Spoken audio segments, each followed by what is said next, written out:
नमस्कार मंडळी, स्वागत आहे आपल्या व्हिडिओमध्ये। तर मित्रांनो, पोलीस भरतीचे फॉर्म सुटले आहेत। तर मित्रांनो, आपण आता फॉर्म कसा भरावा हे आपण फिल करणार आहोत। तर मित्रांनो, इथं युजर नेम, भ्रमणध्वनी क्रमांक, पूर्ण नाव हे जेवढं दिलेलं आहे तेवढं तुम्ही पूर्ण तुमची माहिती असणार आहे सुद्धा। मी पण माहिती भरणारच आहे। तर मित्रांनो, तुम्हाला दाखवेनच मी माहिती कशी भरली। इथं जेवढ्या मी तुम्हाला डिस्क्रिप्शनमध्ये लिंक देईल। तर मित्रांनो, पूर्ण इंग्रजी नाव म्हणजे वरती जर आपण तुम्ही इंग्रजी नाव लिहिलं की खाली देवनागरीमध्ये ते पूर्ण नाव येतं। आधार कार्ड लिंक करून आपण अशी माहिती भरली। तर मित्रांनो, तुम्हाला दाखवतो मी हे आता मेलवरती गेलेलं आहे मित्रांनो आपल्या। तर मेलवरती जाऊन आपण ते व्हेरिफिकेशन करायचं। मग व्हेरिफिकेशन केल्यानंतर आपल्याला पुढचा फॉर्म भरण्यासाठी आपल्याला मदत होते। तर मित्रांनो ह्या लिंकवरती व्हेरीफाय करायचं आहे आपल्याला। तर मित्रांनो, या लिंकवरती क्लिक केल्यानंतर याचा डेस्कटॉप येतो। तर मित्रांनो, आपले व्हेरिफिकेशन झालेलं आहे। तर मित्रांनो, तर चला आपण युजर नेम टाकून पासवर्ड टाकून आपण लॉग इन करू। तर मित्रांनो, मी लॉग इन केलेलं आहे, मी तुम्हाला दाखवेलच।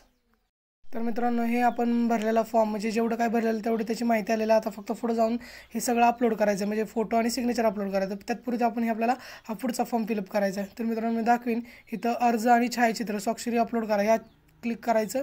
त्याच्यानंतर पदासाठी अर्ज करा।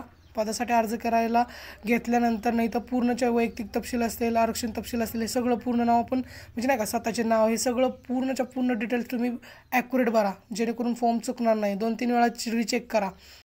स्वतःचे नाव, वडिलांचे नाव आणि आडनाव हे पूर्ण आपण करेक्टच भरायचं मित्रांनो, जेणेकरून पुढं काही त्रास नको।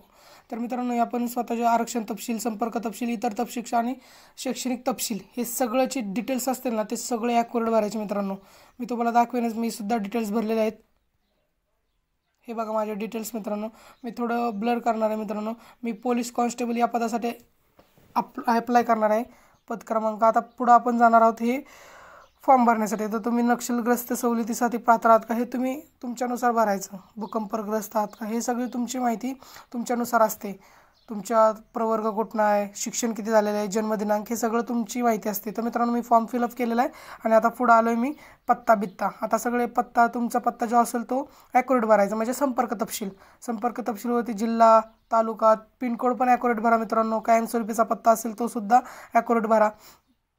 जर तोच असेल तर तिथं टिक मार्क करायची। नंतर हे झाल्यानंतर मी आता आलो इथं इतर तपशीलमध्ये म्हणजे धर्म, जात, महाराष्ट्राचे अधिकारी म्हणजे नाही का सेवेत कुठले आहेत का, तर तुम्ही आरक्षण किती भेटतं, काय आपल्याकडं NCC प्रमाणपत्र आहे का, हे सगळं फॉर्म फिलअप केल्यानंतर मी पुढचं दाखवेन। आता बघा मित्रांनो, इथं सगळी शैक्षणिक पात्रता जेवढी असेल ना तेवढा पण तुम्ही फॉर्म भरायचं। मित्रांनो, मी फॉर्म भरलेला आहे, तिथं प्रतिज्ञा पूर्ण वाचून मग तिथं टिक मार्क करायची मित्रांनो। हे सगळी माहिती शैक्षणिक माहिती मित्रांनो। नंतर इथं आपण छायाचित्र अपलोड करणार, सिग्नेचर अपलोड करणार।